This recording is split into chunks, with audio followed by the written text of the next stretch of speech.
A new week means a new batch of college football rankings, and there was no movement in the top four this week. Michigan and Ohio State holding steady at 2 and 3.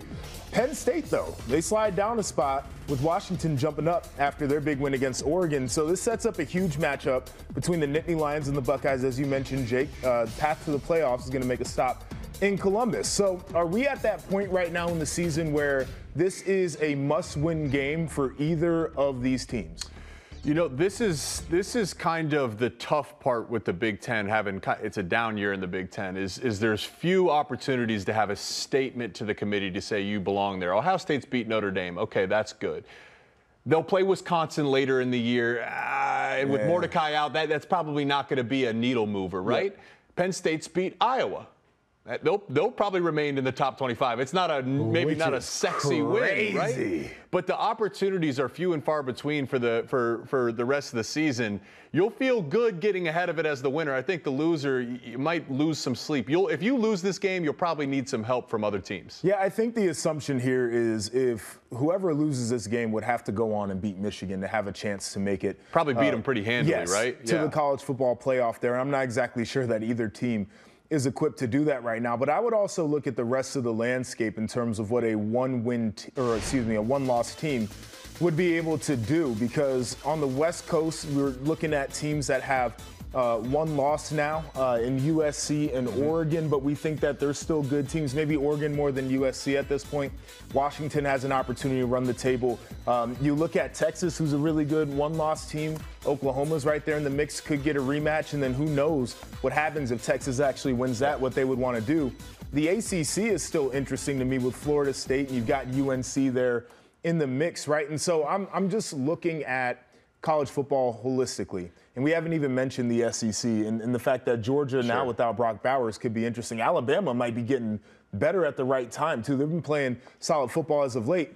There might not be enough room in there for a one-loss team from the Big Ten to get in. Here's the thing, though. Whoever loses this game could still make the Big Ten championship. Yes. The way the tiebreakers break out. Like, if you lose this game and then beat Michigan, there's certain tiebreakers. The loser of this game still can go to Indy. If you do lose this game, you have to beat Michigan. We're not talking about them in this context, but the team, a loss in, a game of the Big Three that would hurt the most is Michigan. Yeah. They have no marquee wins. Right. They need to win both those two games to get into the playoffs. Yeah, I think we can say that if Michigan is, in fact, the team that takes a loss, it's going to be really difficult. Yeah. And schedule doesn't set up. Obviously, it's setting up for them just fine because they're dominating through it, but then people are going to relitigate what that team actually is if they do take a loss. What if I told you that there could be a playoff team outside of these three? Would you believe me?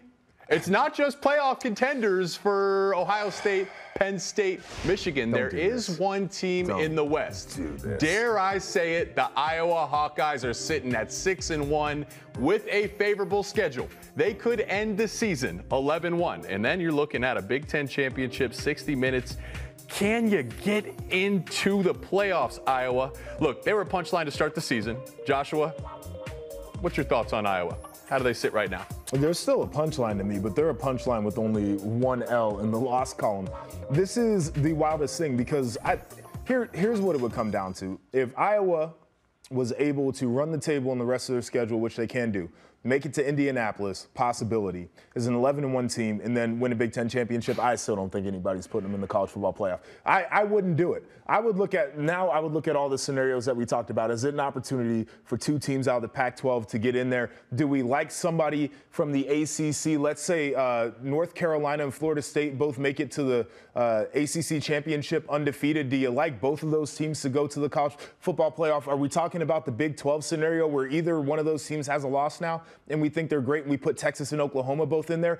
Iowa should not get in there, nor would they deserve to get in there, even if they were a one-loss team with a win in the Big Ten championship game. You cannot rank in the 130s offensively and be a college football playoff team. This is not a scenario that could ever happen in my mind. Listen, I am with you. I am with you.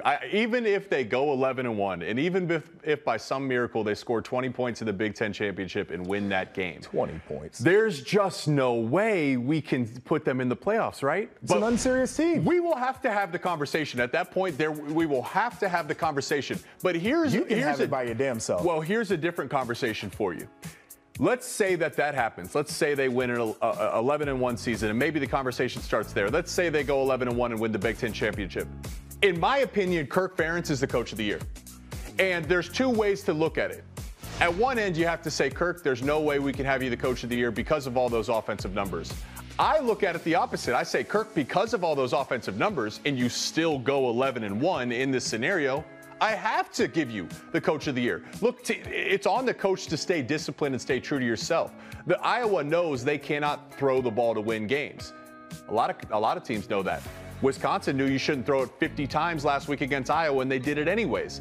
Kirk Ferentz is the leader of this team, and he is the guy that stays true to the Hawkeye principles and knows what it takes to win games, and that's exactly what he does. All that ugliness on offense. If they go 11-1, just that might be enough. If they win the Big Ten championship, he is a lock for Coach of the Year.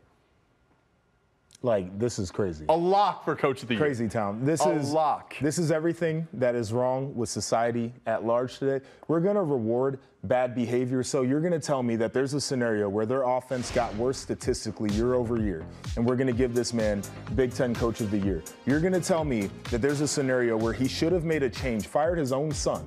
Nepotism took over, and he decided not to do that, and they did not improve.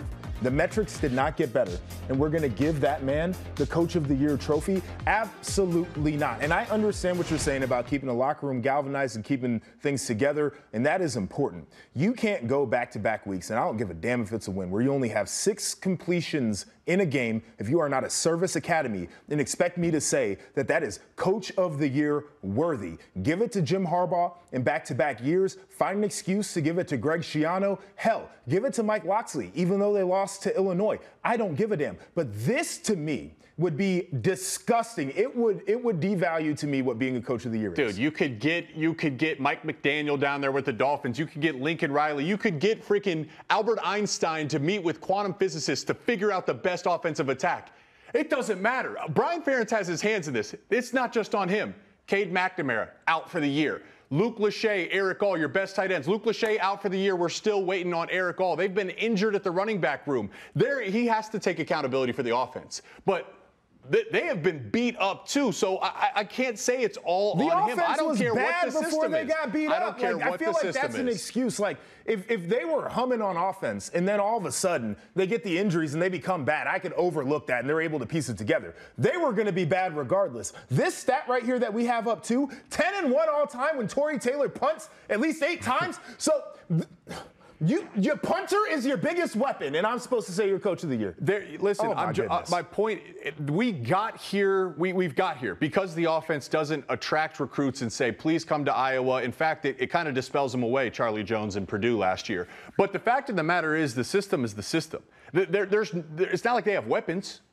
We've seen how many balls hit receivers in the chest in drop. Tyrone Tracy ran away from that offense too, by the way. It's not just them too. There's a few of them. The players really aren't built. You could have the sexiest, best offensive system right now, and I don't think that they're even a top 70 offense. I don't think they have the players. So it goes back to Kirk to say, understanding that, he looks at Brian and says, hey, I don't care what the media says on 3rd and 5 in plus territory, run it, and we're okay punting it. We trust our defense. That's coaching. That's hard to do. It's not. I know coaching. It's ugly. It's hard to do. Coaching. Coaching is recruiting the players that you can recruit. That's part of it. And developing them to rise above their level. I don't care about Deacon Hill not being the starter to come into the year. There's a way to coach drops out of guys. You get them on the jugs machine, they catch a bunch of balls, and if they can't do that, you put other players in the football game. They knowingly put those guys in there. There's got to be somebody, I don't care who it is, that can catch the football with consistency on that sideline. Deacon Hill has not been equipped with scheme and with development to come out there and complete more than 6 passes in a game, and they pulled back. This is the craziest part to me. They pulled back the pass attempts from before. Right, because it went from a 25% completion percentage to a 45% with 6 completions. They threw the ball less because they said this guy can't do it. That's coaching. No, coaching is we have to get you better than just 6 completions. We have to get you to a point where we could throw the football 20, 25 times if we needed to. That's an off-season conversation. Week to week, it's marginal improvements. It's not even been marginal. Has not even been marginal with the improvements. I got to take a break right here because I need to lower my blood pressure.